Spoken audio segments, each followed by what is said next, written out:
Mountains fascinate us. Heck, just because they are there, we have to climb them. No surprise, therefore, that mountains feature huge in our stories. Sounds like a reason for a top 10 list.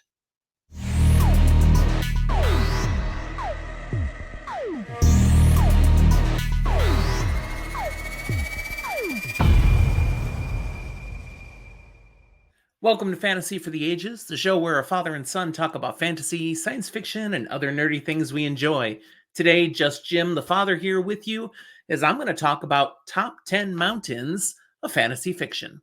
If you enjoy what you see here today, be sure to hit the like button and subscribe if you haven't done so yet. We have all sorts of cool content here. Check it out.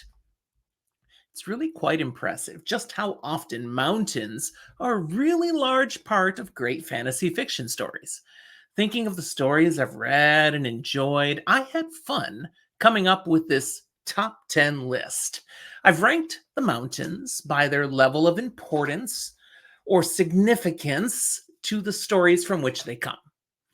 I've also considered mountain ranges that are treated as a significant object of its own. So while many of these are mountains, there are some ranges slipped in there too. And yes, sometimes more than one mountain comes from the same book or series. There was one author in particular really had a thing about mountains. You'll see. So let's do this list. Number 10, The Mountains of Mist from The Wheel of Time by Robert Jordan. These mountains just outside of the two rivers and separating them from the lands to the west. They're a barrier, they're a place where Rand and his friends like to go hunting and such, and they're a place where Trollocs pour out once upon a time. They serve some interesting purposes here in the story. The Mountains of Mist. Number 9, The High Reaches from The Dragon Riders of Pern by Anne McCaffrey. Now, these are simply the highest of the many mountains that serve as weirs for the dragons and their riders. Most of these weirs are extinct volcanoes spread around the continent. I had to pick one. So, High Reaches. Again, it's high. It's cold, too. You didn't want to be assigned to that one. Number 8, Mount Saleya from Star Trek. This was featured in Star Trek 3 and 4. This is where we have. Okay, well, backing up a bit. Mount Saleya is on the planet Vulcan. It is a sacred place for the Vulcan people, which always struck me as a little odd when they're so logical, but yet they have these sacred rituals. They're aliens. Who am I to judge? But most significantly, this is featured when Spock, in his newly regenerated body, and McCoy, who has Spock's Katra stuck in his head since the end of movie 2, The Wrath of Khan, come here, go through a ritual. The Katra is taken out of Bones' head and spiritually, magically put back into Spock's body, and all is wonderful. Except he has to spend the beginning of the next movie still training to learn how to use the knowledge that's in his brain. Movie 3, one of the weaker ones, but movie 4, that one's hilarious. And it's all possible because of Mount Saleya. Number 7, Olympus Mons, which is a real place, a massive mountain on the planet of Mars in our solar system. This is the largest volcano in the entire solar system. It's the size of the state of Arizona. Therefore, being so significant, it features in a lot of science fiction novels that use Mars as one of their backdrops or their only backdrop, such as the Mars Trilogy by Kim Stanley Robinson, and even more recently, The Martian by Andy Weir. So Olympus Mons, fascinating geological structure. Check it out. You can learn things. Number 6, Shayol Ghul, my second pull from The Wheel of Time by Robert Jordan. This is the geographic site of the Boar, the hole from our reality into the prison of the Dark One. And since there's some nasty stuff that happens at and around Shayol Ghul. Number 5, Thangorodrim, How do you pronounce these Tolkien words? It's always hard.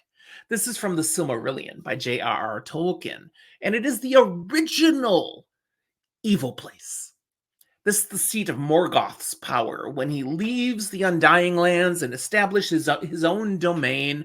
It's actually 3 volcanic mountains, or maybe volcanoes. They are the highest peaks in the entire Middle-earth world during the First Age. They go bye-bye at the end of the First Age. Spoilers! I won't tell you how, but this is where he sets his seat of power, and some really bad things happen here at Thangorodrim. Things that even have an impact on the rest of the story. You know, The Hobbit, The Lord of the Rings. You might have heard of these books. Number 4, Caradhras. Now, this is from The Lord of the Rings, also by J.R.R. Tolkien. This is that really tall peak in the midst of the Misty Mountains that Gandalf is trying to lead the Fellowship through. It doesn't work. And it sets into motion a number of things that are going to go very badly for the Fellowship. And yet, of course, spoilers, works out in the end. Caradhras is also then above, where we talk about what happens down below. The mines of Moria, underneath the mountains, and all the dark things that happen there. So, Caradhras, key mountain. Number 3, the Lonely Mountain, Erebor, from The Hobbit, also by J.R.R. Tolkien. This is the mountain where Smaug takes residence. Originally, Erebor was a mountain of the dwarves and the Dwarven Kingdom, where they dug deep and they got all sorts of riches. But then, Smaug comes along going, this looks like a cool home, and kills a lot of dwarves and takes possession. And then we're going to have the Battle of the 5 Armies as part of getting him out and then trying to take back the mountain. I mean, they don't really get him out. He's already done at that point. Smaug, gone, thanks to a little arrow from the town of Dale. But then you've got armies going, hey, let's take the riches. And the dwarves are already there going, hey, they're ours, buddies. Okay, that's the story from The Hobbit. But the Lonely Mountain, pretty significant role to play here. Number 2, Dragonmount, from again The Wheel of Time by Robert Jordan. Dragonmount has 2 huge roles to play in The Wheel of Time, and I don't want to spoil it for you in case you haven't read all of it, but trust me, 2 huge roles to play in The Wheel of Time, and it has a deserving role to be number 2. Because you know what number 1 is, people. I'm not even worried about spoiling. Number 1 is Mount Doom, also known as Orodruin.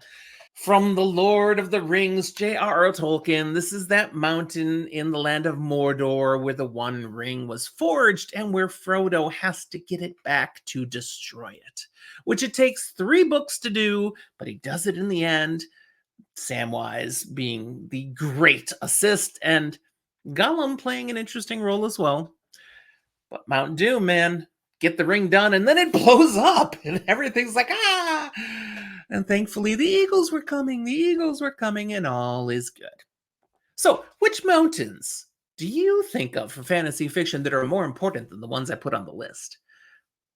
Put them down in the comments, because really, I'm curious. I could only include mountains that came from things I'm familiar with, things I've read. There's a lot more out there I haven't read yet. And yet, man, Tolkien, he had mountains. He had more mountains I could have put in here. I showed some restraint, people, gave some love to some other authors, but I'm happy to hear which mountains you want to raise up. Tell me which ones you think are worthy. Put them in the comments. I will respond. Thanks for watching. We'll talk to you next time.